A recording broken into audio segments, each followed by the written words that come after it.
নমস্কার,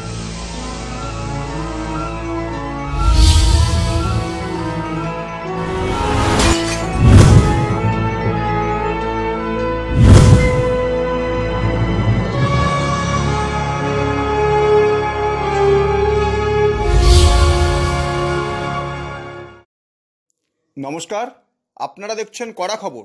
এখন কড়া খবরে দেখুন, প্রয়াত রবীন্দ্রসঙ্গীত শিল্পী রবীন্দ্রনাথ ঠাকুরের স্নেহধন্যা কণিকা বন্দ্যোপাধ্যায় ওরফে মোহরদির জন্মশতবর্ষ পালনে মিতালি।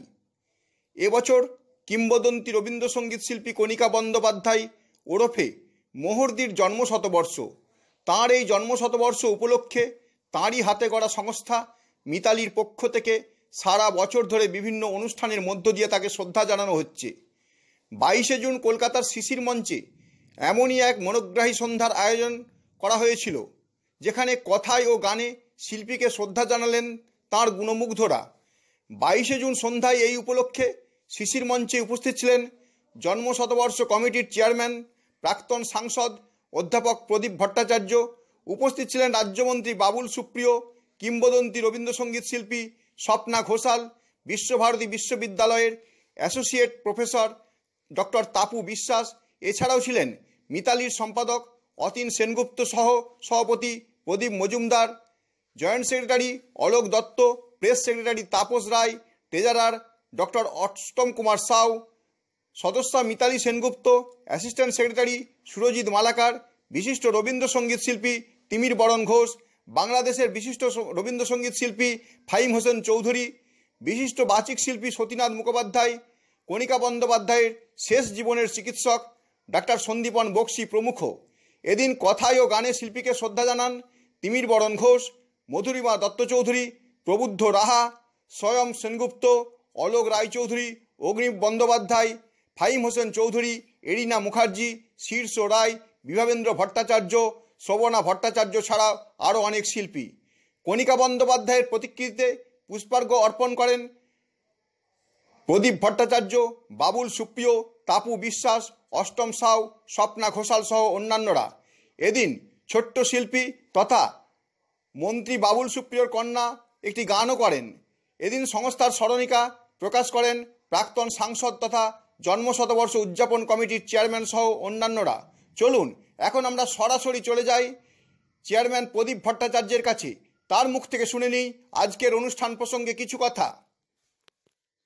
আমাদের এই মাটির পৃথিবীতে কিছু কিছু মানুষ জন্মগ্রহণ করে যারা মৃত্যুর পরেও জীবিত থাকে, তার কাজের মধ্যে দিয়ে, গানের সুরের মধ্যে দিয়ে, সাহিত্য লেখার মধ্যে দিয়ে।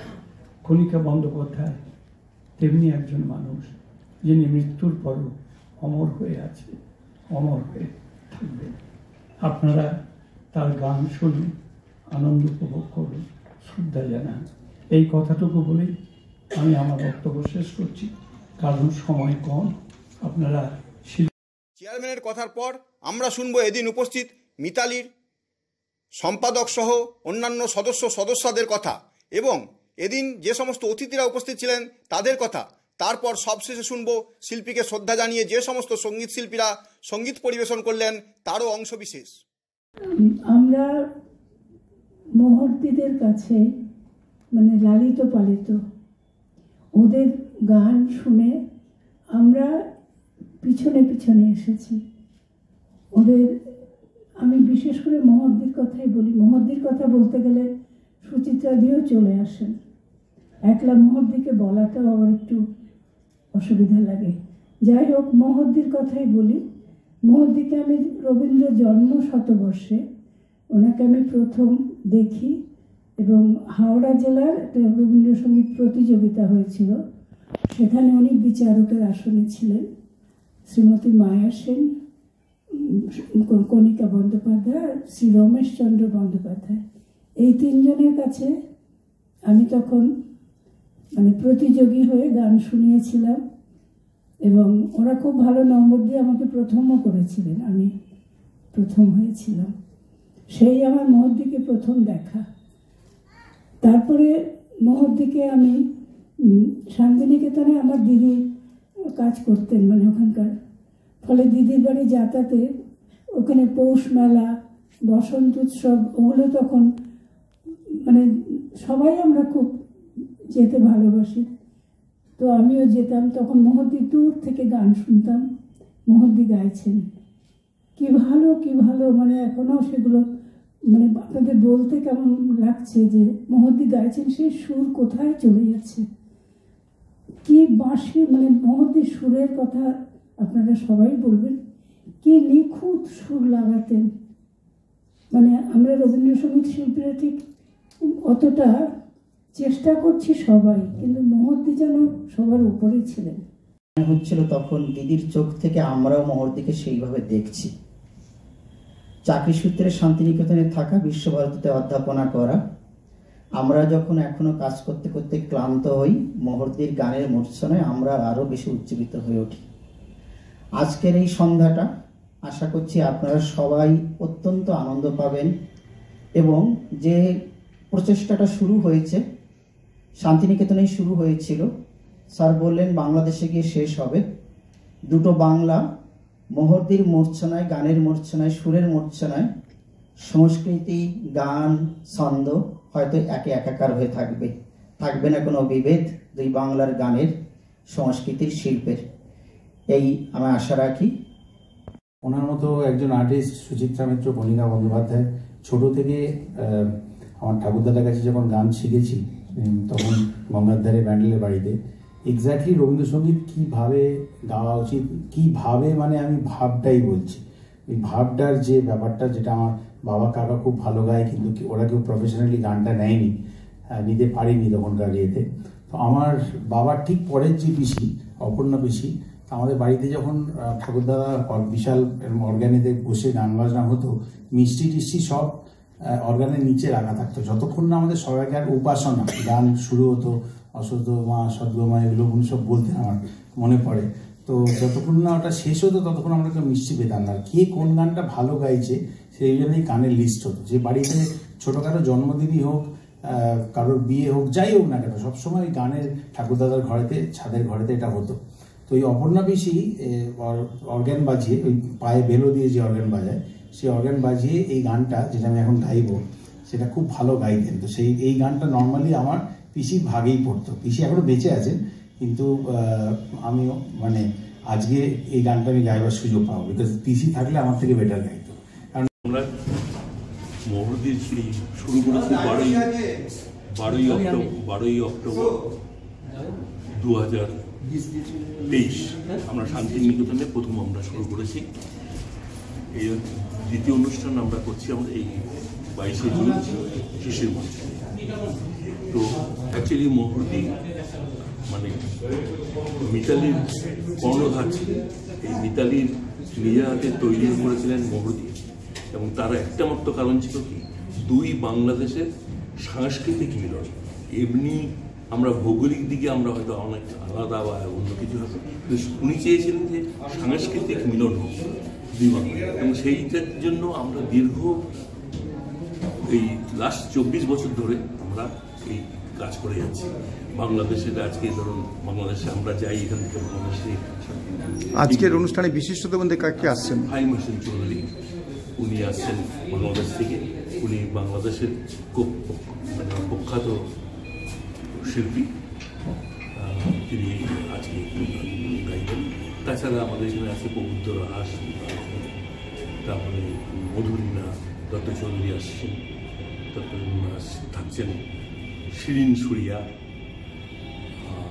তারপরে অগ্নিপ্রদান আছেন, অগ্নিব বন্দ্যোপাধ্যায়, আমাদের এরিনা এবং শীর্ষদা দুজনই থাকবেন। এছাড়াও আমরা জানি আবৃত্তিতে সতীনাথদা থাকছেন। এছাড়াও আমাদের সতীনাথ বাবু থাকবেন আবৃত্তিতে। এছাড়া আমাদের স্মৃতিচারণের জন্য দুজন আসবেন। তিনি হচ্ছেন স্বপ্না ঘোষাল, স্বপ্নাদি মহর্দির হাতে তৈরি করা। শ্রমণা দিয়ে আসছেন, তিনিও মহর্দির হাতে তৈরি করা, এবং ওনার দুজনকে আমরা রেখেছি যাতে মানে স্মৃতিচারণ করার জন্য। এরপরে আমাদের ফাইনালটা আমরা ভেবেছি যে ঢাকাতে করব। ঢাকাতে আমরা অক্টোবর মাসে, সেপ্টেম্বর অক্টোবর মাসে আমরা সমাপ্তি অনুষ্ঠানটা ঢাকা। আমাদের সংস্থা মিতালির তরফ থেকে আমরা বর্ষব্যাপী এই মোহরদির জন্মশতক বার্ষিকী অনুষ্ঠানের আয়োজন করেছি। আজকের দ্বিতীয় পর্ব। আমাদের প্রথম পর্বটি হয়েছিল জাস্ট মোহরদির 100তম জন্মদিনে শান্তিনিকেতনে গত 12ই অক্টোবর। আজ তার দ্বিতীয় পর্ব।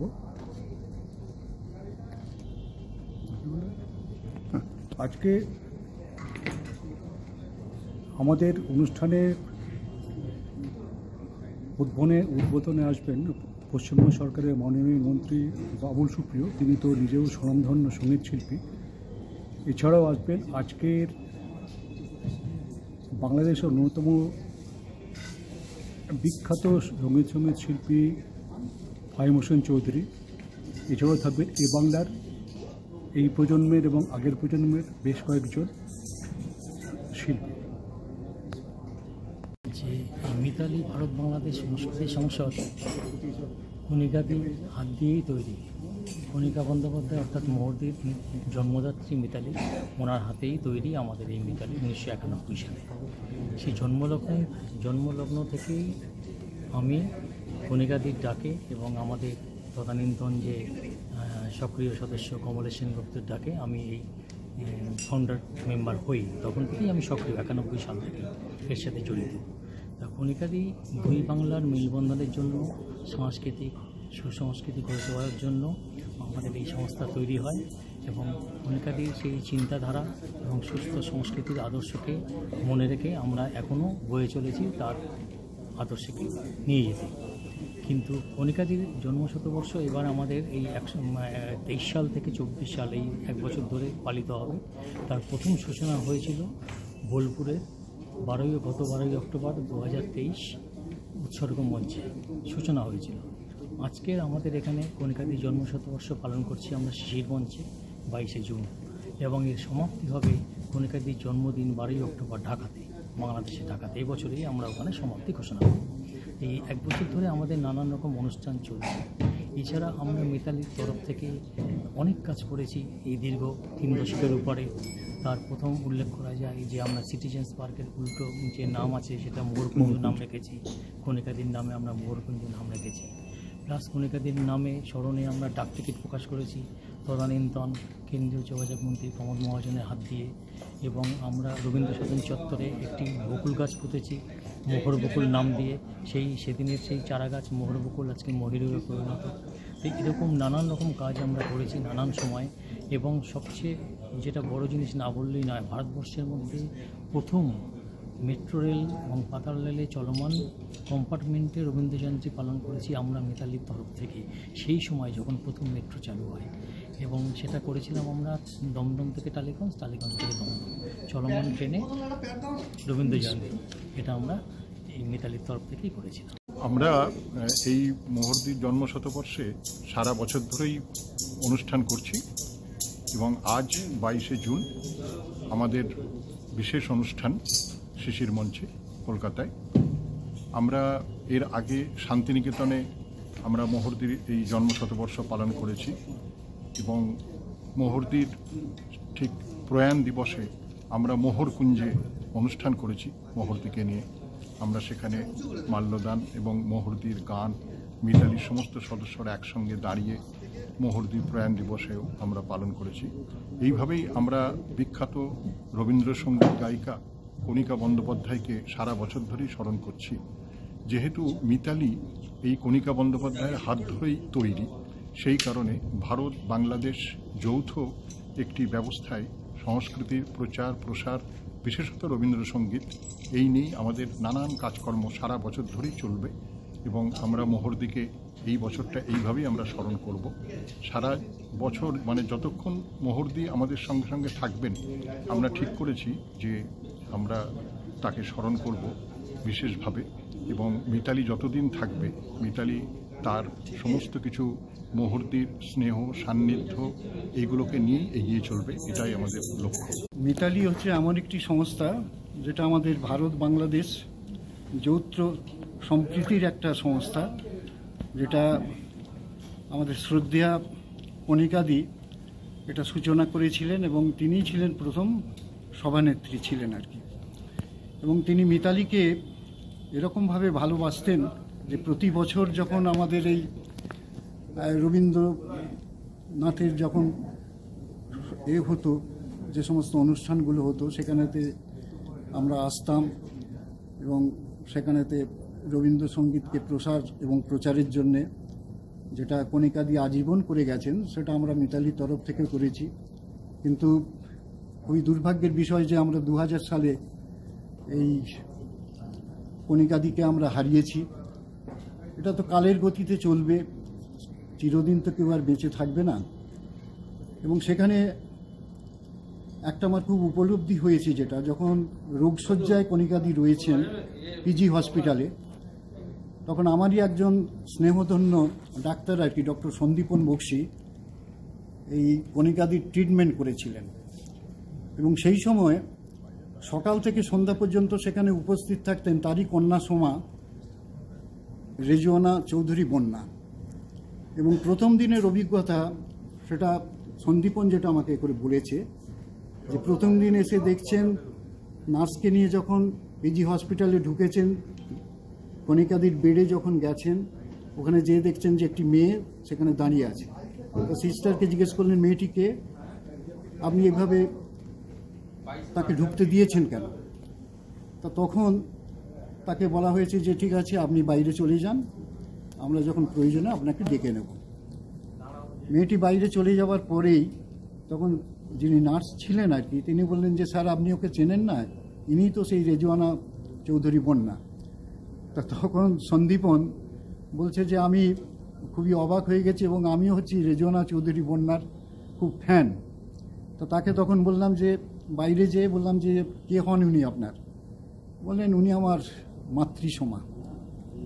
হ্যাঁ, এবং প্রতিটি দিন যখন এখানে ছিলেন, সেই সময়েতে রেজওয়ানা সকাল থেকে সন্ধ্যে পর্যন্ত ছিল। এবং যেদিন কণিকাদির প্রয়াণ ঘটে, সেখানে আমাদের এই মিতালির তরফ থেকে শান্তিনিকেতনে ওনাকে নিয়ে যাওয়া হয়েছিল।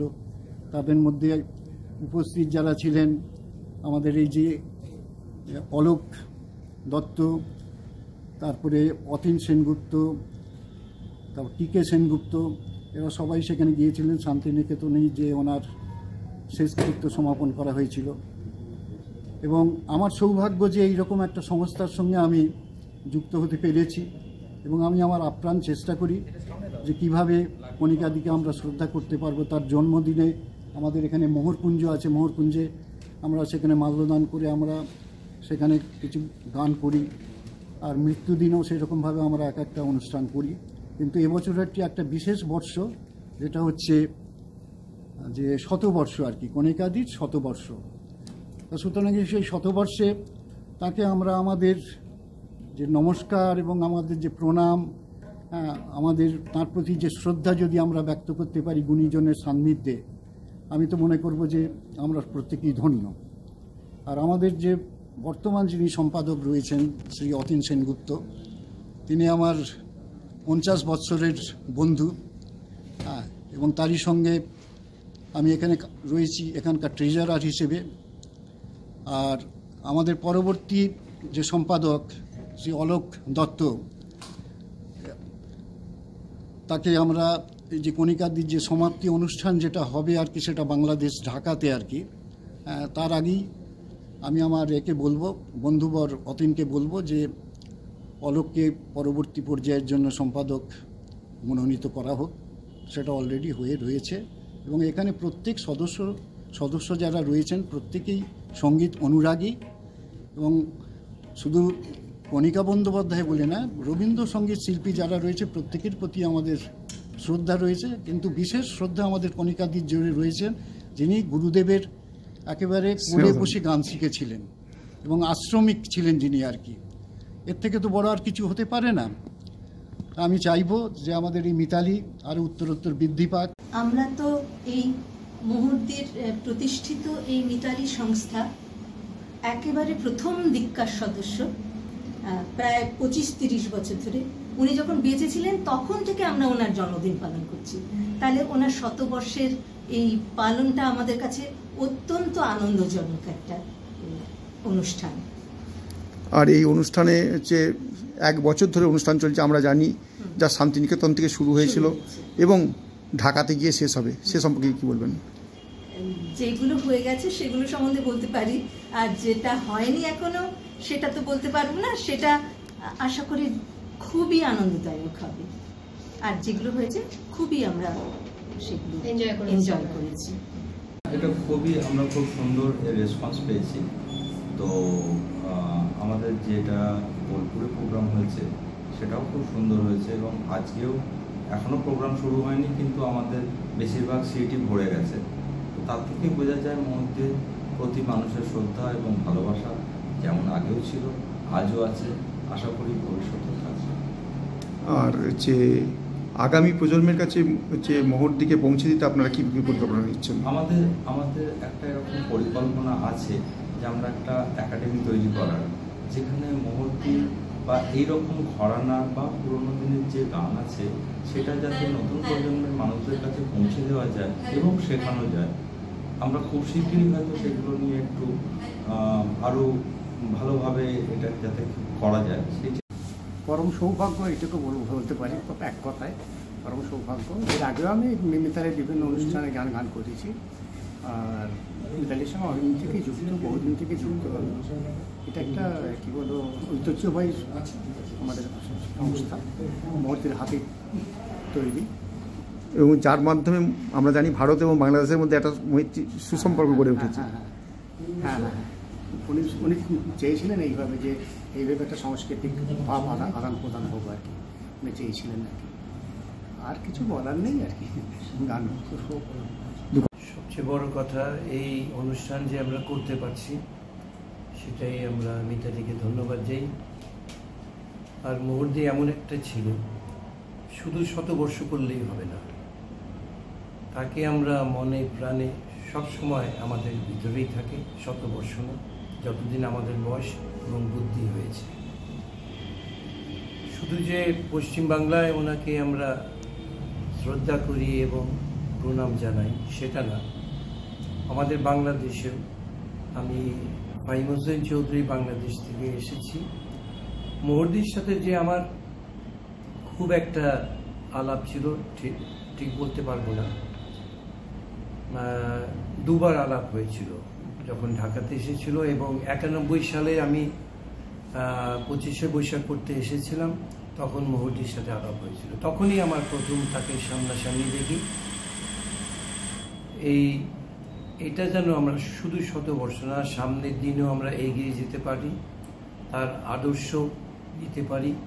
উনি যেভাবে জীবনযাপন করতেন, ভালো মানুষের মতো একটা। দাদা, আরেকটা ব্যাপার, আমরা জানি ভারত বাংলাদেশ সংস্কৃতির মঞ্চ হিসেবে মিতালি প্রতিষ্ঠিত হয়েছিল মহর্দির হাত দিয়ে, আর যার বোলপুর থেকে এই শতবর্ষের সূচনা হয়েছে, এবং আগামী দিনে আপনাদের বাংলাদেশে গিয়ে এটা অনুষ্ঠানের সমাপ্তি করবে। কি বলবেন এ সম্পর্কে? সেটা আমি নিজেই ওইটা উদ্যোগ নিয়েছি।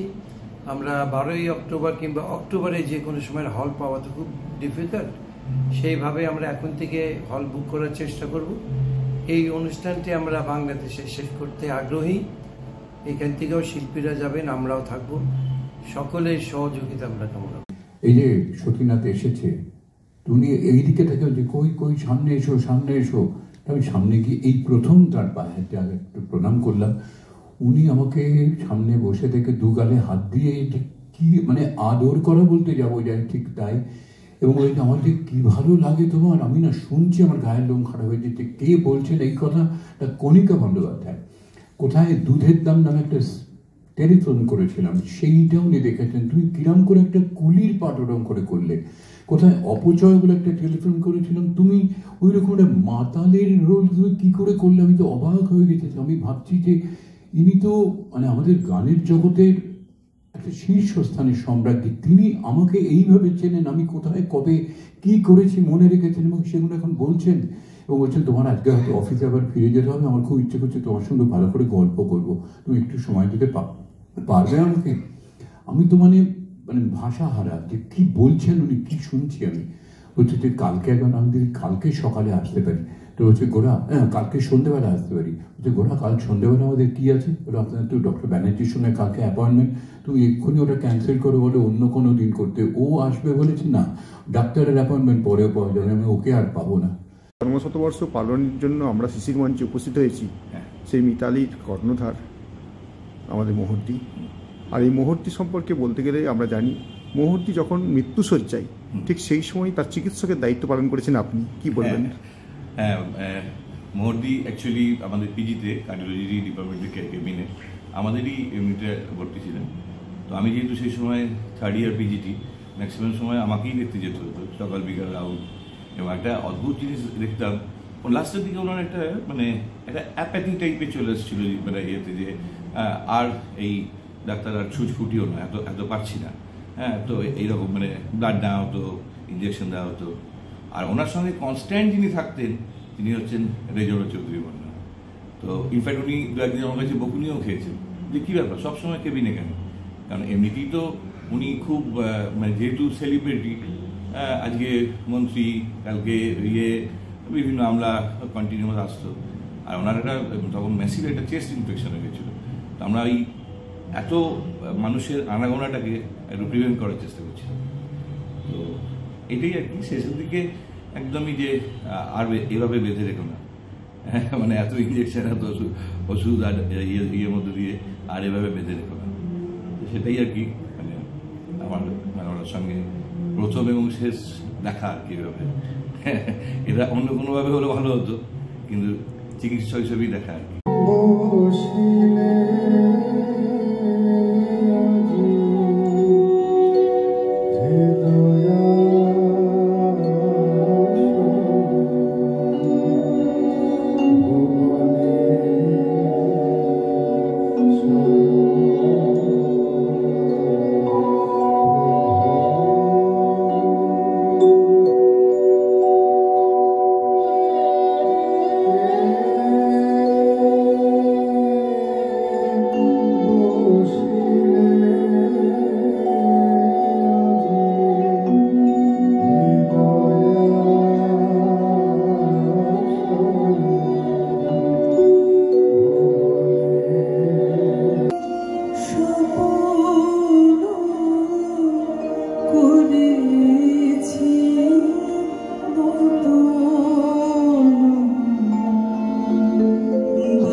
Shidhayami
এই ছবিটা আমরা এখানে যারা গান করতে এসেছি, বিশেষত আমি স্বপ্না থেকে দিয়ে শুরু করব, তারা এবং আমরাও বটে, আমরা তাকে যেভাবে পেয়েছি, যেভাবে দেখেছি, তাতে করে আমরা বুঝতে পারি যে রবীন্দ্রসঙ্গীত বিষয়টি কি। চেষ্টা করি বুঝতে পারি বললে আমার অহংকার প্রকাশ করা হবে। অনেক গানের মানে আমি আজও বুঝি না, কিন্তু দু তিনটে কথা বলবো। প্রথমত হচ্ছে যে একটা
তিমির অবগুণ্ঠনে বদন তব ঢাকি, কে তুমি, কে তুমি, কে তুমি মম অন্তরে ধারারে একাকী।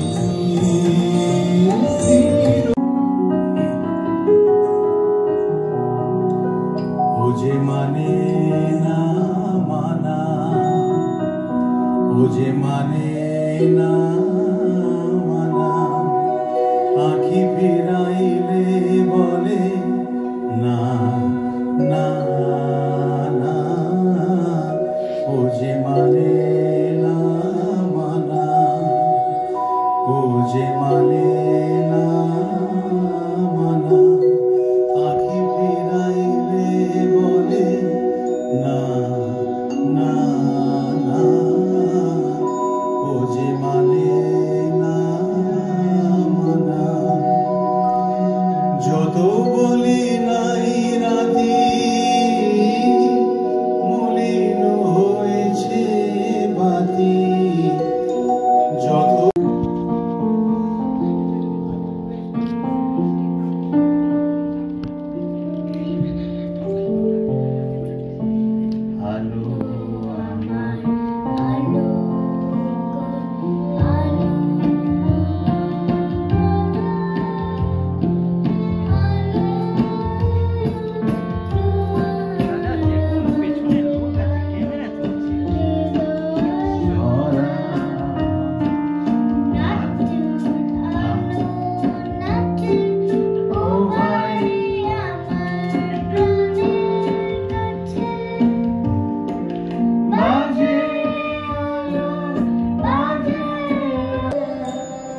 ভয়েসটা একটু বাড়বে মনিটরে।